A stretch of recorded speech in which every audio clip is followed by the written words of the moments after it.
Max, a 6-year-old German Shepherd, was on the brink of death. He had until the next day to be adopted. Otherwise, he would be euthanized. It was the cruel rule of the small Bentonville shelter, overwhelmed and lacking space for dogs considered difficult. Max was curled up in the corner of his kennel, silent. Other dogs around him barked desperately, begging for attention, but not him. He had stopped trying weeks ago. His eyes, which might once have been bright and full of energy, now appeared dull, reflecting resignation. Visitors walked past Max's kennel, pausing briefly before moving on to the younger, more playful dogs. To them, Max was just another animal worn down by time, with scars that hinted at a dark past. He wasn't the kind of dog people looked at twice. As Max awaited his fate, on the other side of town, Sarah Mitchell, 29, sat on the cold bathroom floor. A small bottle of pills rested in her trembling hands. Since losing her brother Ethan in a car accident months earlier, Sarah had withdrawn into a world of pain and loneliness. Memories of Ethan, his smile, his jokes, the way he encouraged her during hard times, haunted her. Without him, life felt meaningless. That night, she was ready to give up. The weight of her depression was unbearable, and the loneliness crushing. However, as tears streamed down her face, the sound of a notification on her phone momentarily pulled her out of that dark state. Sarah reluctantly picked up her phone. The screen displayed a post from a local animal adoption page. The image was simple: a German Shepherd lying in a kennel, his eyes fixed on the camera. He looked tired, defeated, and something about his expression immediately caught Sarah's attention. The caption was clear and direct. Max, 6 years old, needs a home by tomorrow or will be euthanized. He deserves a second chance. Sarah stared at the photo for a long moment. Something inside her stirred, something she couldn't quite explain. Max's eyes mirrored what she felt: pain, loneliness, abandonment. They shared the same hopelessness, and somehow, that deeply moved her. She hesitated before sending a message to the shelter. "Hi, my name is Sarah Mitchell. I saw the post about Max. Is he still available? I'd like to visit him tomorrow." After sending the message, Sarah took a deep breath. For the first time in months, something compelled her to get up and take action. Though she didn't fully understand why, she felt she needed to save Max. While Sarah tried to fall asleep, Max remained in his kennel, staring into the void. He didn't know that somewhere a stranger had decided to fight for him. To him, the world remained unchanged, a cold, indifferent place. Sarah, on the other hand, tossed and turned in bed. The thought of adopting Max made her anxious. What if I'm not enough to help him? What if he's aggressive or hard to handle? These thoughts plagued her, but every time she considered giving up, the image of Max came back to her mind. The sunrise brought a new determination. Sarah got up earlier than usual, had a quick coffee, and grabbed her car keys. She drove in silence to the shelter, her heart filled with doubt, but also with a spark of hope she hadn't felt in a long time. The shelter was a simple building with a small, dusty parking lot in front. The smell of disinfectant and animal fur was almost overwhelming when Sarah entered.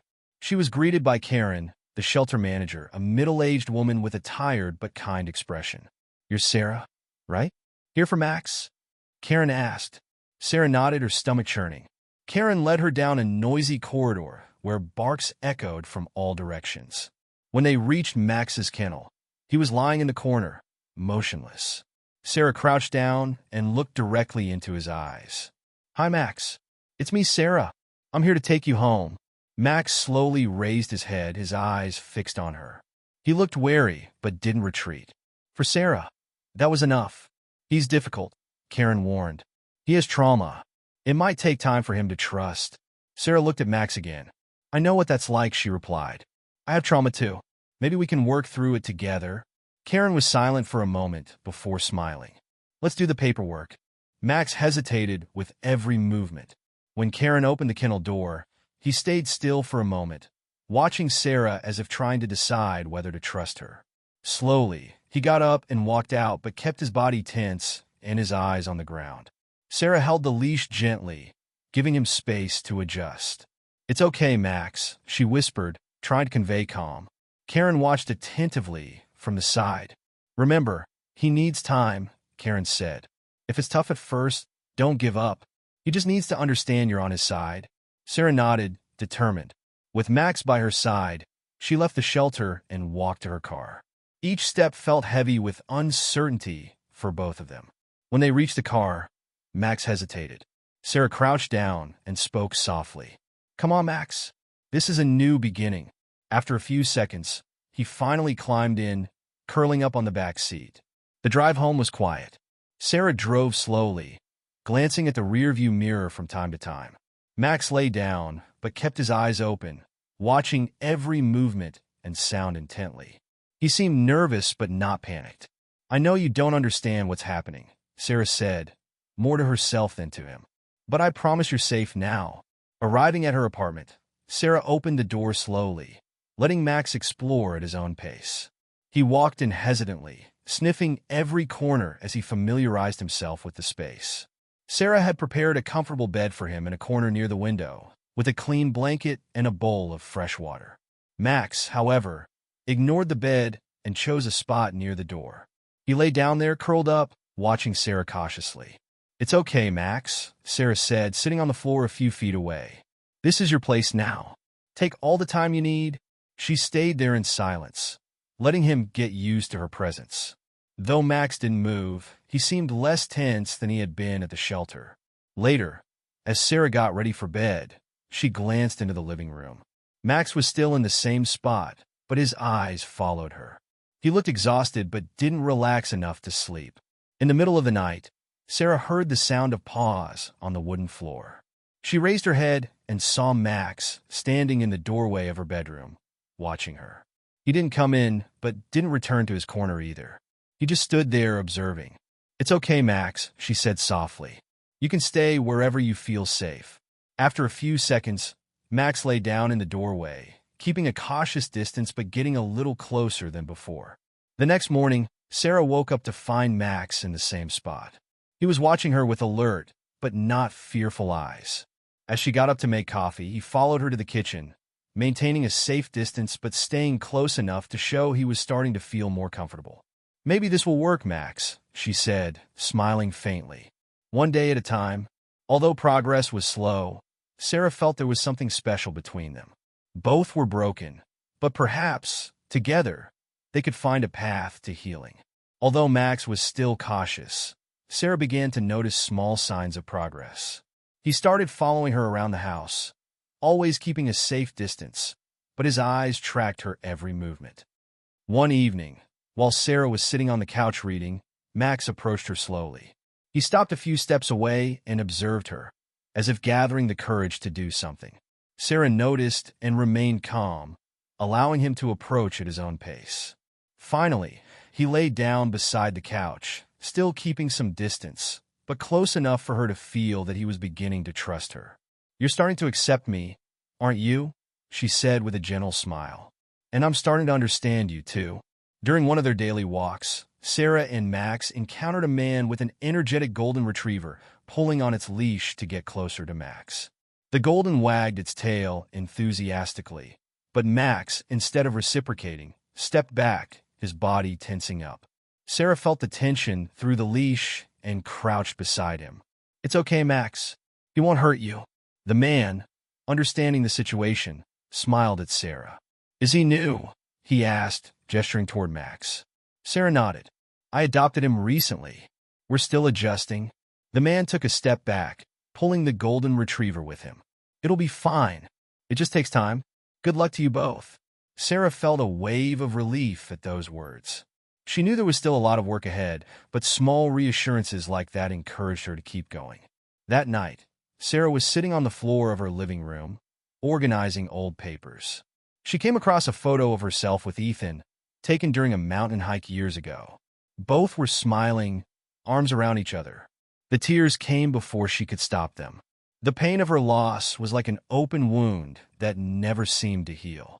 I miss you so much, Ethan, she whispered, clutching the photo to her chest. Max, who had been lying in the corner of the room, got up and walked over to her. He placed his nose gently on her lap, looking up at her with an expression that seemed to understand. Sarah ran her hand over his head, feeling the warmth of his presence. "You know how it feels, don't you?" she said, her voice trembling. "But maybe we can get through this together." Max didn't move. He stayed by her side, offering what he could as company. Gradually, Max began to show more signs of trust. He moved closer to Sarah, took treats from her hand, and sometimes even wagged his tail when she called his name. These small milestones filled Sarah's heart with hope. She realized that, just like Max, she was healing too. Every moment of connection with him was a reminder that life, despite its hardships, could still hold beauty. "You're helping me as much as I'm helping you, Max," she said one evening as he rested beside her.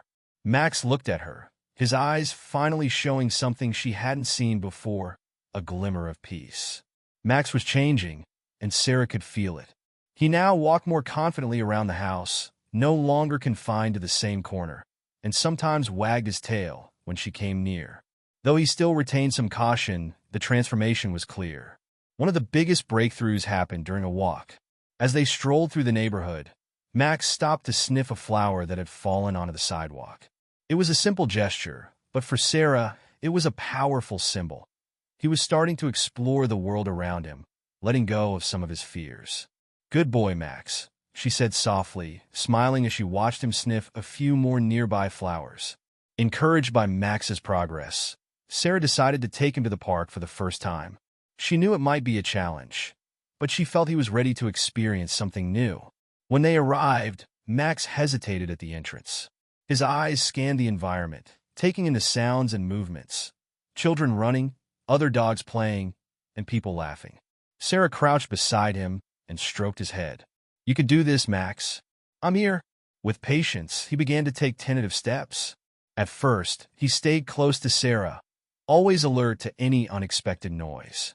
But as they walked through the park, he started to relax. His eyes, once filled with mistrust, now showed curiosity. During the outing, a woman with a small poodle approached them. The little dog barked cheerfully at Max, wagging its tail in a playful gesture. Max stepped back slightly, but didn't growl or show hostility, much to Sarah's relief. "He seems so gentle," said the woman, smiling. "Have you had him for long?" Sarah shook her head. "No, just a few weeks. He came from a shelter and is still adjusting." "You're doing a great job," the woman replied. "You can tell he trusts you." The words touched Sarah deeply. Every small step forward with Max felt like a victory, and hearing someone acknowledge their progress encouraged her even more. That night, as Sarah relaxed on the couch, Max approached closer than ever before. He rested his head on her lap and let out a long sigh, as if finally letting go of some of his tension. Tears welled up in Sarah's eyes as she gently stroked his fur. "You know how much this means, don't you?" she whispered. "I never thought anyone would depend on me like this. And now, I can't imagine life without you." Max remained still, but his presence was all Sarah needed in that moment. A few days later, as Sarah organized things in her apartment, Max let out a low growl near the window. He was staring at the street, his posture tense. Sarah followed his gaze and saw a black car parked across the road, the same car she had noticed a few days earlier. Her heart raced. She tried to convince herself it was just a coincidence, but something about Max's behavior unsettled her. He seemed to sense that something wasn't right. "It's okay, Max," she said, stroking him in an attempt to calm him. But inside, she knew she needed to stay vigilant. Despite the incident, Sarah knew Max was making progress. Each day brought new opportunities for both of them to learn and grow. She still carried the weight of losing Ethan, but with Max by her side, she began to find small moments of joy again. They still had a long road ahead, but for the first time in a long while, Sarah felt she wasn't alone anymore. That night, the car returned. This time, it stopped directly in front of Sarah's building. Max began barking, something he rarely did, and ran to the door. Sarah felt her heart race as she grabbed her phone to call the police. Before she could dial, she heard footsteps on the porch. Someone was outside. Max stood rigid, letting out a fierce growl. Trying to remain calm, Sarah approached the door and looked through the peephole. A man in a hoodie was there, trying to turn the doorknob. Sarah shouted, "I've already called the police. Get out of here now." Max lunged at the door, barking so intensely that the intruder backed away. Frightened, he ran back to the car, which sped off down the street. When the police arrived, Sarah explained everything that had happened. Officer Jackson reassured her, "You did the right thing by reacting quickly. We'll investigate this thoroughly, but I want you to take precautions. Make sure your house is secure and keep Max close to you." Sarah nodded, feeling a mix of relief and worry. She knew the danger wasn't completely gone, but she was determined to protect Max at all costs. After the incident, Max seemed even closer to Sarah. He followed her around the house, lay near her whenever possible, and kept a vigilant eye on the door. It was as if he understood that they were now a team, protecting each other. Sarah began to realize that although she had adopted Max to help him, he was also helping her face her own fears. "We'll get through this together, Max," she said one night, stroking his head as he rested beside her. For the first time in a long while, Sarah felt she had the strength to fight. Following the confrontation with the man who had tried to enter her home, Sarah knew she couldn't ignore the danger any longer. Even though the police were patrolling the area, the feeling that Max was still being sought left her uneasy. "I need to get you somewhere safe, Max," she said, stroking his head. He looked at her with calm eyes, as if fully trusting her decisions. Sarah called Claire, a longtime friend who lived on a farm in the countryside. "Claire, I need a favor," she began. "Max and I are dealing with something complicated, and I think we need a safer place for a while. Can we come to you?" Claire didn't hesitate. "Of course, Sarah. You're both welcome here. It's quiet, and I have plenty of space." Sarah spent the rest of the day packing her things and preparing Max for the trip. The next morning, Sarah and Max hit the road. The drive to Claire's farm was peaceful, with rolling green hills and open fields. Max seemed more relaxed in the car this time, lying on the back seat and watching the world pass by through the window. When they arrived, Claire was waiting at the entrance to the property, waving warmly. "Welcome. I hope you both feel at home here." Max stepped out of the car slowly, but as soon as his paws touched the soft grass, he began exploring with curiosity. The open space seemed to enchant him, and he even wagged his tail while sniffing the plants around him. Watching the scene, Sarah felt an enormous weight lifted from her shoulders. "He looks happy here," Claire remarked. "It's the first time I've seen him so at ease," Sarah replied, her voice filled with emotion. The first days on the farm brought a tranquility Sarah hadn't felt in months. Max spent hours running through the fields, chasing butterflies and sniffing flowers. At night, he slept deeply by the fireplace while Sarah and Claire reminisced about the past and talked about recent challenges.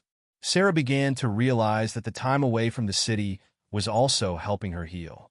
The fresh air, the silence, and Max's companionship were exactly what she needed to reflect on her life.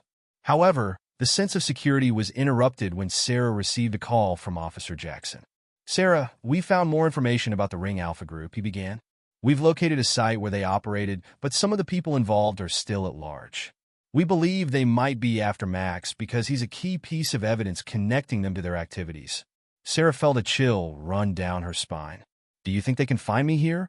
"It's unlikely, but not impossible. I want you to keep taking precautions and contact us immediately if you notice anything suspicious," Jackson replied. After hanging up, Sarah shared everything with Claire. "I don't know what to do. It feels like no matter where I go, they'll always be there." Claire placed a comforting hand on her shoulder. "You're stronger than you think, Sarah. And so is Max. You'll get through this together." That evening, as Sarah sat on the porch, Max lay beside her, resting his head on her lap. She looked up at the starry sky, feeling the light breeze on her face. "Max, I don't know what the future holds," she said softly, "but I know I'll fight for you, just like you fight for me every day." Max let out a soft sigh and closed his eyes. Sarah smiled, feeling a connection to him she had never thought possible. In that moment, she knew that despite the challenges, they were on the right path. Together, they would find a new beginning. The days on the farm passed quickly. Max seemed happier than ever, exploring the fields with renewed energy. Sarah also found moments of peace, something she hadn't felt in a long time. However, she knew the shadow of Max's past still lingered. On a sunny morning, Sarah received a call from Officer Jackson. His voice carried a tone of relief. "Sarah, we have good news. We've arrested the main members of Ring Alpha. They were operating in another region, but Max was crucial in connecting them to the evidence we had. The case is closed, and you and Max don't need to worry anymore." Sarah could hardly believe it. After weeks of tension and fear, they were finally free of the shadow that had followed them. "Thank you, Jackson, for everything," she replied, tears welling up in her eyes. Turning to Max, who was lying in the sun, wagging his tail gently, she said, "We did it, Max. We're finally free." With the case closed, Sarah decided it was time to return to the city and resume her life. Claire, though sad to see them go, encouraged her. "You and Max have a beautiful journey ahead. Never let anyone tell you that you don't deserve it." Back at the apartment, Sarah felt a mix of nostalgia and renewal. The space, once associated with her pain and isolation, now seemed like a symbol of new beginnings. Max also appeared more confident. He explored the familiar space with ease and lay close to Sarah, as if he knew they were finally safe. Inspired by all they had been through, Sarah decided to do more than just restart her own life. She reached out to Laura from the Free Paws organization and offered to volunteer. "I want to help other dogs like Max," Sarah said. "They deserve a chance, just like he had." Over time, Sarah became actively involved in rescues, caring for traumatized dogs and finding loving homes for them. Max became something of an ambassador for the cause, accompanying Sarah and showing that even the most wounded animals could find happiness again. Months later, Sarah took Max to the park where they had gone for the first time. Now, he walked confidently, wagging his tail and even interacting with other dogs. He was no longer the frightened dog from the shelter. He was a living symbol of resilience. As Sarah watched him chase a ball, she felt a wave of gratitude. She had saved Max, but in truth, he had also saved her. When Max ran back to her, panting and wagging his tail, Sarah knelt to hug him. "You showed me that even in the hardest moments, there's always something worth fighting for." "Thank you, Max." Sarah and Max's story is a testament to the fact that, with love, patience, and determination, any challenge can be overcome. Both were on the brink of giving up, but together they found the strength to move forward. Second chances don't erase the past, but they open doors to a future full of possibilities. Whether with people or animals, the power of love can heal even the deepest wounds. Now inseparable, Sarah and Max became an example of how, when we save someone, we often end up saving ourselves too. If this story touched your heart, don't let it end here. Subscribe to our channel, like this story, and share it with someone who believes in the power of love and second chances. Together, we can give more animals like Max the opportunity to rewrite their stories and find the happiness they deserve. Thank you for being part of this journey. Let's keep spreading hope, one rescue at a time.